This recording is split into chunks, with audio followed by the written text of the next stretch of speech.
कुछ भी परमात्मा के देह के ऊपर जो कुछ भी आभूषण आदि हैं, पुष्प आदि हैं, उनको हम उतार चुके हैं और उतारने के बाद जितनी भी चीजें हैं उसमें से पुष्प आदि इन सब चीजों को अपन लोग निर्जीव स्थल पर रख चुके हैं ताकि किसी भी जीव की विराधना न होने पाए। मोर पीछी से भी अपन लोग साफ कर चुके हैं, शुद्धि कर चुके हैं परमात्मा के देह की। अगर परमात्मा के देह पर कोई ऐसे जीव हो, क्षुद्र जीव हो, जो कि अपन लोगों को आंखों से न दिखते हो या दिखते भी हो, यदि किसी जीव का यदि हम अपनी उंगली से स्पर्श करते हैं तो उसको दुख होता है। ऐसे सभी की सभी चीजों को हम लोग मोर पीछी से साफ कर चुके हैं और बिल्कुल किसी भी प्रकार से जीव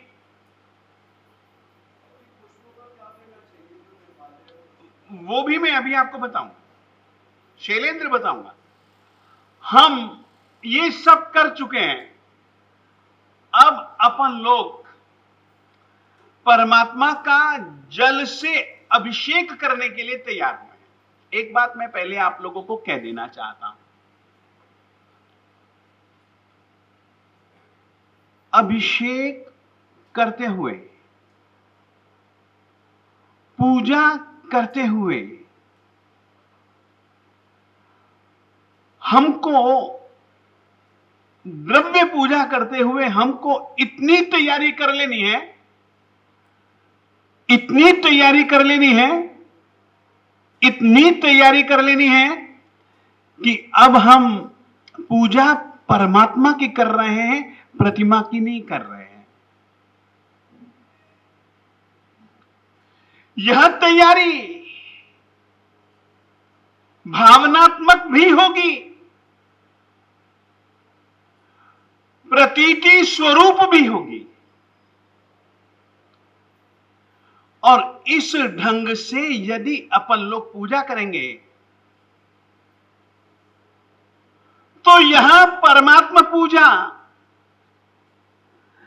परमात्मा की तरफ बढ़ने के लिए एक एक एक एक एक एक एक एक कदम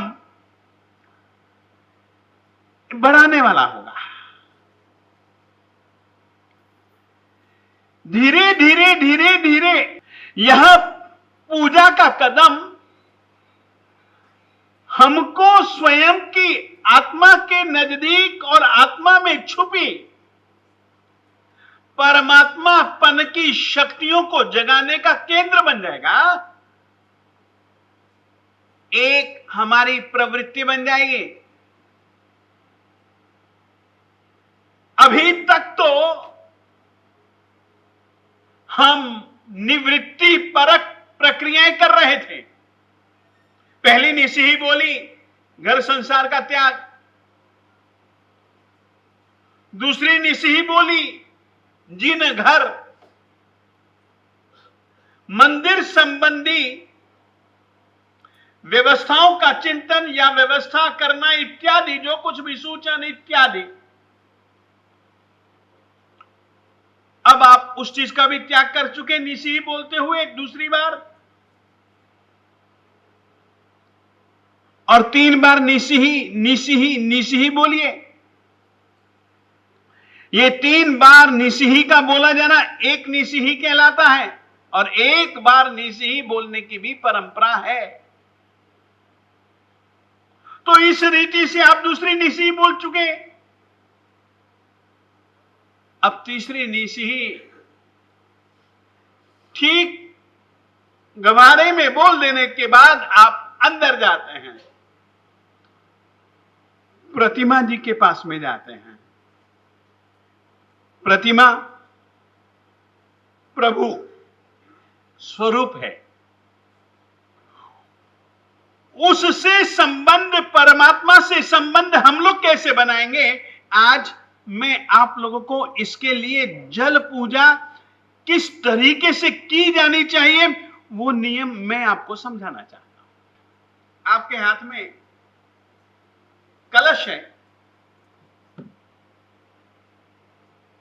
कलश में आप लोगों को पता है, हम लोग अगर कोई दूध में पानी मिलाए या पानी में दूध मिलाए तो अपन लोग उससे शिकायत करते हैं। मंदिर जी में पानी में हम बहुत थोड़ा सा दूध मिलाते हैं, क्यों?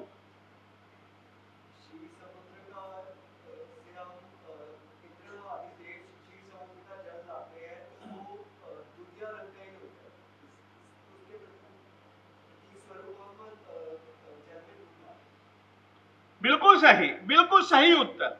परंतु याद रखिए, पानी में दूध मिलाइए, क्षीर समुद्र का जल बिल्कुल दूधिया, क्षीर यानी कि दूध, और दूधिया रंग के होने के कारण से हम लोग उस जल का उपयोग इंद्र परमात्मा के अभिषेक में ज्यादा करता है, क्योंकि अभिषेक की जो प्रक्रिया है ना, कृतानुकार, फिर से कहना चाहता हूं, अभिषेक की जो प्रक्रिया है वो प्रक्रिया कृतानुकार है, यानी कि इंद्र ने जिस तरीके से किया उसका अनुकरण रूप है। पहले तो आप लोग ये अपने दिमाग में बिल्कुल स्थिति स्पष्ट कर लें। इसीलिए ही परमात्मा के स्नान के समय आदमी को क्या विचारना चाहिए, इसके विषय में आज मैंने यह श्लोक बोला, फिर से कहना चाहता हूं। बालत्तनम्मि, इसके विषय में मैं थोड़ा सा विस्तार करूंगा। बालत्तनम्मि सामीय सुमेरु शिहरम्मि कणय कलसेहिम तियसा सुरेहिम नहवियो ते धन्ना जेहिम डिठोसे। हे स्वामी, बालत्तनम्मि, बचपन में ही, सुमेरु शिहरम्मि, सुमेरु नाम के शिखर के ऊपर, सुमेरु पर्वत के शिखर के ऊपर, कणय कलसेहिम तियसा सुरेहिम, तियसा असुरेहिम, देवताओं और दानवों ने, देवताओं को सुर कहते हैं, दानवों को असुर कहते हैं। फिर से समझो, देवताओं को हम लोग सुर कहते हैं, दानवों को हम असुर कहते हैं, यानी कि जो देवता नहीं है। जैन परंपरा में असुर शब्द इस अर्थ में नहीं है। हम दानवों को भी, सामान्य भाषा में जिनको हम दानव कहते हैं, उनको भी जैन परंपरा में देव ही कहा जाता है। अलग अलग कुल हैं, वैमानिक देवता अलग हैं, ज्योतिष के देवता अलग हैं, भवनपति और व्यंतर देवता अलग हैं। तो देवताओं के द्वारा, देवों और दानवों के द्वारा नहवियो, तेरा स्नान कराया गया, तुझे स्नान कराया गया। ते धन्ना जेहिम डिठोसी, उस समय जिन लोगों ने तेरे अभिषेक को देखा ना, ते धन्ना, वे धन्य हैं। अब ये परमात्मा के अभिषेक के समय का, अभिषेक करवाने वाले का चिंतन होना चाहिए। हम कैसे करते हैं? मेरु शिखर नवरावे हो सुरपति, मेरु शिखर नवरावे। ये लाइन और ये लाइन कोई अंतर नहीं है, ये प्राकृत में और वो गुजराती भाषा में कोई अंतर नहीं है। अब इसके साथ में आपको क्या कल्पना करनी है, वो कल्पना कितनी सुखद, और उस कल्पना के साथ में आपका मन, आपकी बुद्धि कितनी ओत प्रोत ओल घोल हो जानी चाहिए। और यदि मैं तुमसे पूछूं, ईमानदारी से कहना, यदि तुम अपने मन में उस स्थिति की कल्पना करोगे, ईमानदारी से, बहुत प्रामाणिकता से, यदि तुम उस स्थिति का चिंतन करते हुए अभिषेक करोगे, तो आप लोग कहां रहेंगे और होते कहां पर हो तुम लोग?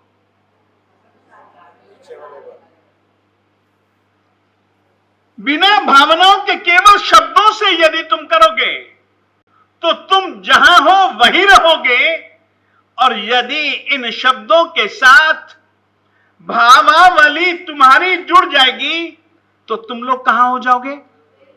देखिए, दिल्ली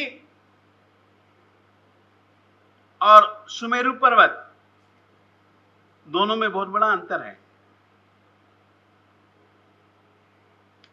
भावनाओं के बल पर, कल्पनाओं के बल पर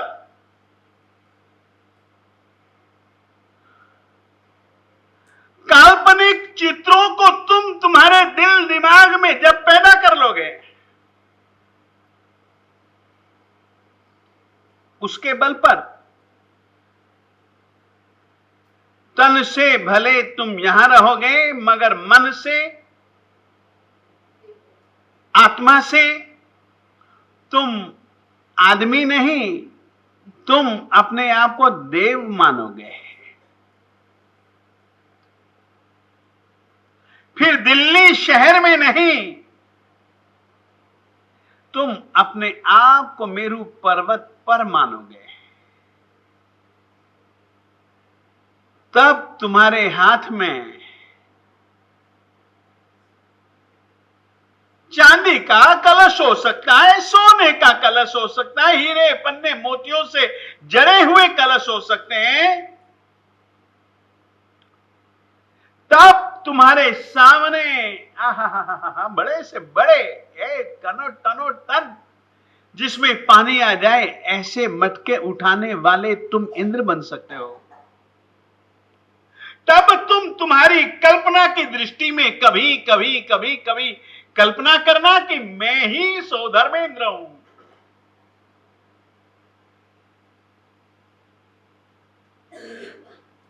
मालिक को लेने के लिए पहुंचा। अब देखिए, मैं, क्योंकि वर्तमान काल में हम श्रवण भगवान श्री महावीर स्वामी जी के शासन के साधु साध्वी श्रावक श्राविका हैं, और हमारे सामने 2550वां वर्ष सामने ही खड़ा है। आज मैं उनके जन्म अभिषेक की कुछ कुछ बातें तुमको बताना चाहता हूं। सबसे पहले अपन लोग एक श्लोक के माध्यम से उन स्थितियों में अपनी कल्पना करें। नृत्यांति नित्यां मणिपुष्पवर्षम् सृजन्ति गायन्ति च मंगलानि स्तोत्राणि गोत्राणि पठन्ति मंत्रान् कल्याण भाजो ही जिनाभिषेके। हम नाच रहे हैं मस्ती से परमात्मा की भक्ति में।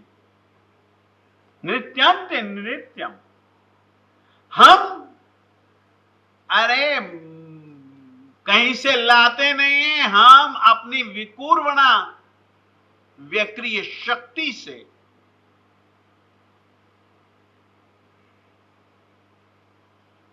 दूर दूर स्थानों से भी लाते हैं।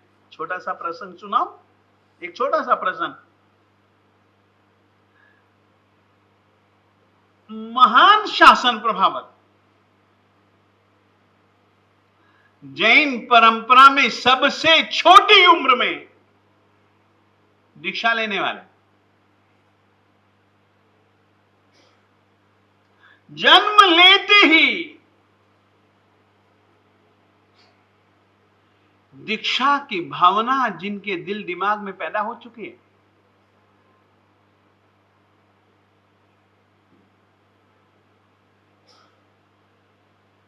मेरे पिताजी ने दीक्षा ली है, मेरा भी मार्ग दीक्षा है।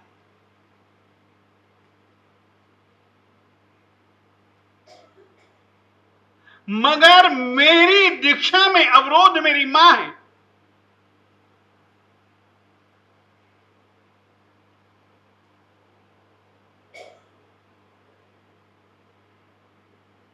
इस अवरोध को तो दूर करना पड़ेगा।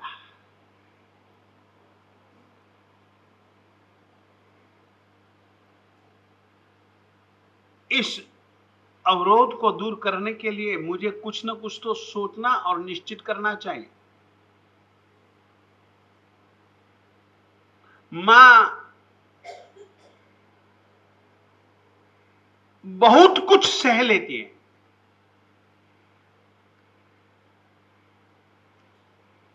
परंतु अपने बच्चे की रुलाई सहन नहीं कर पाते।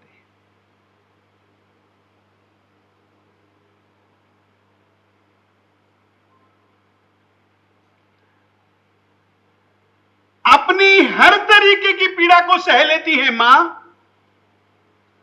बच्चे का मन दुखे वो मां सहन नहीं कर पाती।